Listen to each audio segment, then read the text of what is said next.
Assalamualaikum warahmatullahi wabarakatuh. Perkenalkan, nama saya Laila Aziza Umar Fatima. Saya dari kelas B dengan prodi D3 Medis dengan NIM 221325997. Tugas pembuatan video dilakukan untuk memenuhi tugas anatomi fisiologi yang diampu oleh Bapak Henry Didiarto S.Kep NSMPD. Saya menjelaskan sedikit anatomi fisiologi sistem pencernaan. Seperti apa sih proses pencernaan makanan dalam tubuh? Setiap hari tentunya kita memerlukan energi untuk beraktivitas. Energi bisa diperoleh dengan mengkonsumsi makanan dan minuman yang nantinya diolah menjadi energi oleh tubuh kita.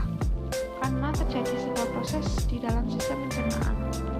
Makanan yang kita konsumsi pastinya akan berbeda mulai dari bentuk, rasa, aroma, dan tekstur ketika dikeluarkan dalam bentuk feses.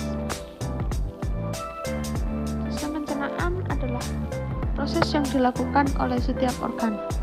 Pencernaan untuk mengolah makanan agar dapat diserap nutrisinya, dan organ yang memiliki dan diubah menjadi energi. Sistem organ pencernaan pun terdiri dari organ-organ yang memiliki peranannya masing-masing dalam mengolah makanan. Sistem yang penting itu mengolah bahan makanan menjadi zat yang dapat diserap oleh tubuh. Makanan itu dicerna dan dihancurkan menjadi fragmen, diubah menjadi komponen-komponen pembentuknya. Itu ada 3, yaitu karbohidrat, monosakarida, protein, asam amino, lemak atau monogliserida, asam lemak, dan gliserol. Membuang sisa-sisa hasil pencernaan atau zat-zat yang tidak diperlukan oleh tubuh. Selanjutnya ada susunan sistem pencernaan. Ada saluran cerna. Saluran cerna itu ada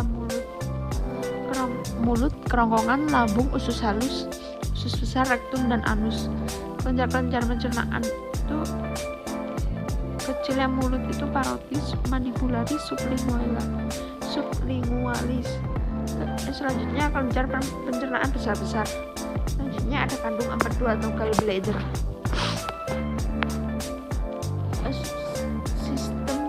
Pencernaan itu terdiri dari mulut, faring atau tenggorokan, esofagus atau kerongkongan, lambung, usus halus. Itu ada duodenum, jejunum, ileum.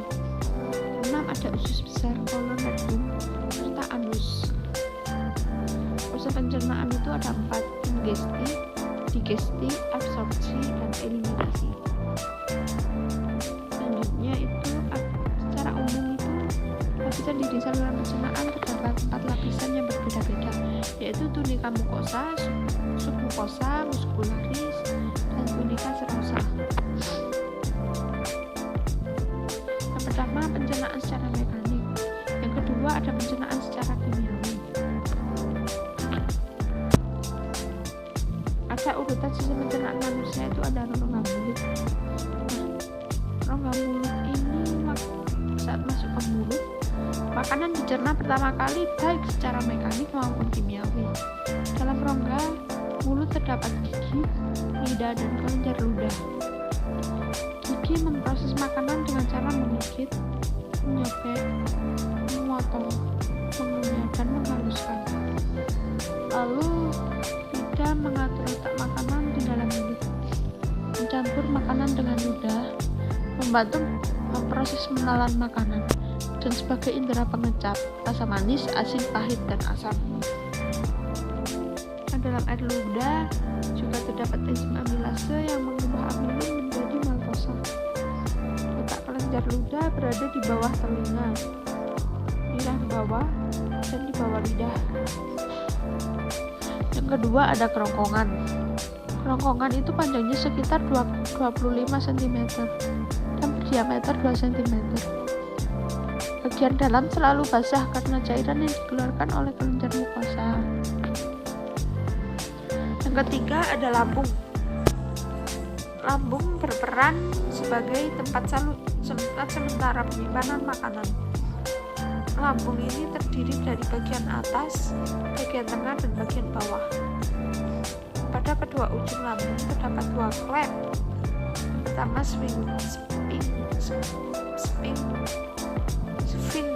esophageal yang berfungsi menjaga makanan agar tetap di lambung. Yang kedua kedua, sphincter pylorus berbatasan dengan usus 12 jari.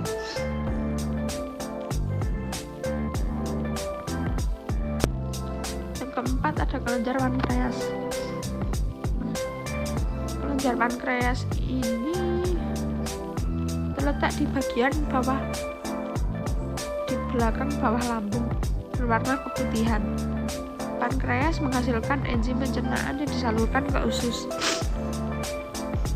Berikut enzim yang dihasilkan oleh pankreas beserta fungsinya, yaitu enzim amilase mengubah amilo menjadi glukosa, enzim lipase mengubah lemak menjadi asam lemak dan mengubah lemak menjadi gliserol.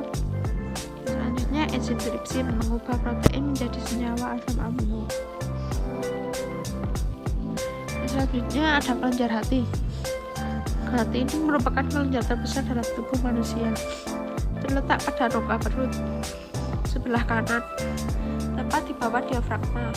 Pada bagian depan hati terdapat kantung empedu yang berguna untuk menampung cairan empedu. Selanjutnya ada usus halus. Panjangnya itu kurang lebih 8,25 meter. Terdiri dari usus 12 jari. Usus kosong. Berikut ini enzim yang terdapat pada usus kosong itu ada enterokinase, erepsin, laktase, disakarase, peptidase, lipase, dan juga sukrase. Selanjutnya ada usus besar. Melansir laman resmi Kemendikbud, usus besar tidak memiliki jonjol khusus, tetapi memiliki daya rekam yang cukup besar. Bagian dari usus besar terdiri dari sektum, kolon ascendens, kolon transcendens, kolon descendens, dan kolon sigmoid, serta rektum. Pembentukan feses pada usus besar dibantu oleh bakteri Escherichia coli. Bagian akhir dari saluran pencernaan adalah rektum. Rektum dapat berkontraksi yang aktivitas kontraksinya dapat menimbulkan terjadinya defekasi, yaitu proses pengeluaran zat sisa hasil pencernaan melalui anus. Selanjutnya ada anus. Anus ini merupakan tempat terakhir dari proses pencernaan sebelum sel pencernaan dibuang. Feses ditampung lebih dulu pada bagian rektum. Apabila feses telah siap dibuang, maka otot sfinkter rektum mengatur pembukaan dan penutupan anus. Otot sfinkter disusun oleh dua jenis otot, yakni otot polos dan otot lurik. Oleh sebab itu, proses defekasi buang air besar dilakukan secara sadar, dibentuk oleh kontraksi otot dinding perut dan diikuti dengan mundurnya otot sfinkter anus dan kontraksi kolon serta rektum. Akibatnya feses dapat terdorong